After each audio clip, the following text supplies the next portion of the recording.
AITA for telling my coworker their special diet is just an excuse to avoid contributing at potlucks? I, 29F, work in a small, closed-knit office. There are about 15 of us total, and we're all pretty friendly. Our office is the kind of place that really values team bonding events. Think escape rooms, pizza Fridays, and most importantly, potlucks.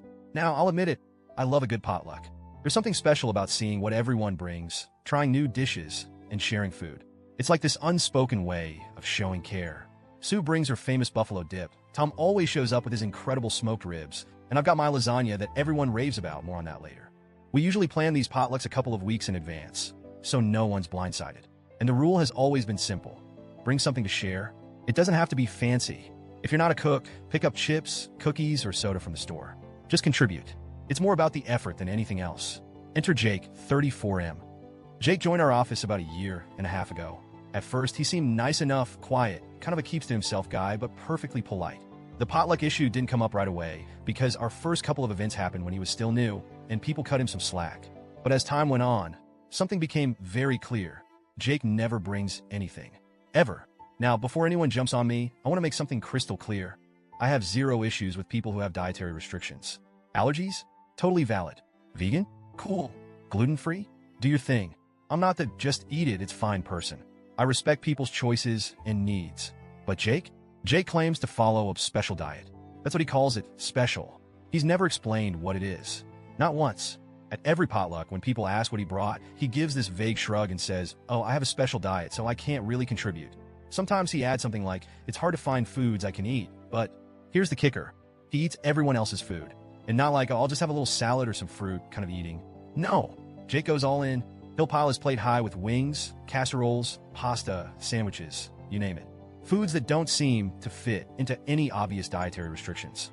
He'll even skip over the healthier options like veggie trays or fruit bowls and go straight for the most indulgent dishes. I started noticing this pattern pretty early on, and it bugged me. I tried to give him the benefit of the doubt at first. Maybe he's shy about his health? Maybe it's an anxiety thing?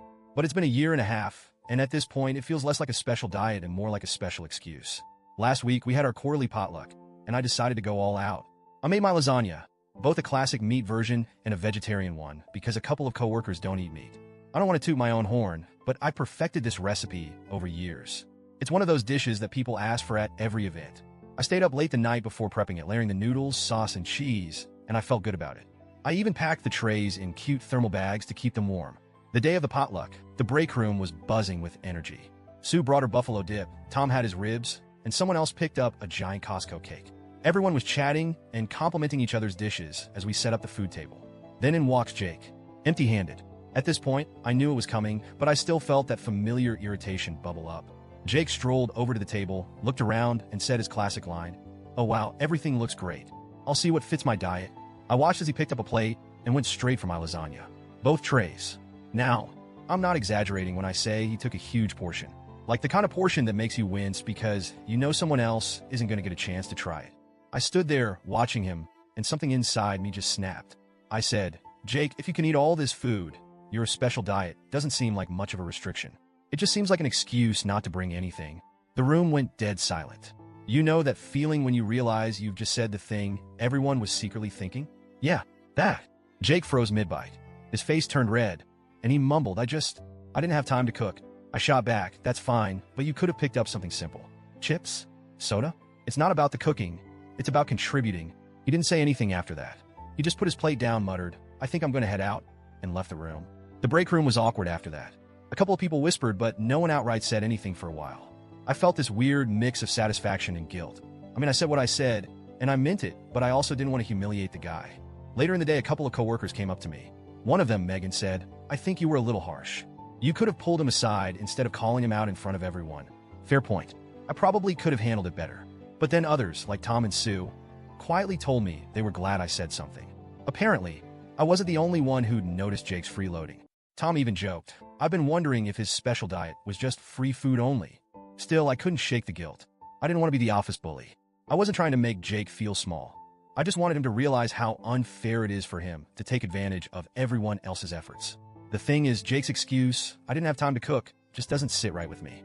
These potlucks are planned weeks in advance. Everyone else, even the busiest people in the office, manages to bring something.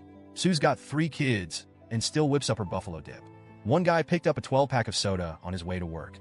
It's not that hard, and I wouldn't even care if Jake showed up with something tiny like a bag of pretzels. I really wouldn't. It's not about the value of what you bring, it's about the effort. But Jake, he's been skating by for over a year, taking full advantage of everyone else's generosity. And yeah, maybe I shouldn't have snapped at him publicly, but I honestly feel like he needed to hear it. The office has been a little weird since then. Jake didn't show up for the last couple of days, and I've been wondering if I owe him an apology. On one hand, I think I could have handled the situation more tactfully. I'm not proud of embarrassing him. But on the other hand, I stand by what I said. Potlucks are about sharing, and it's not fair for one person to take without giving. It's basic courtesy.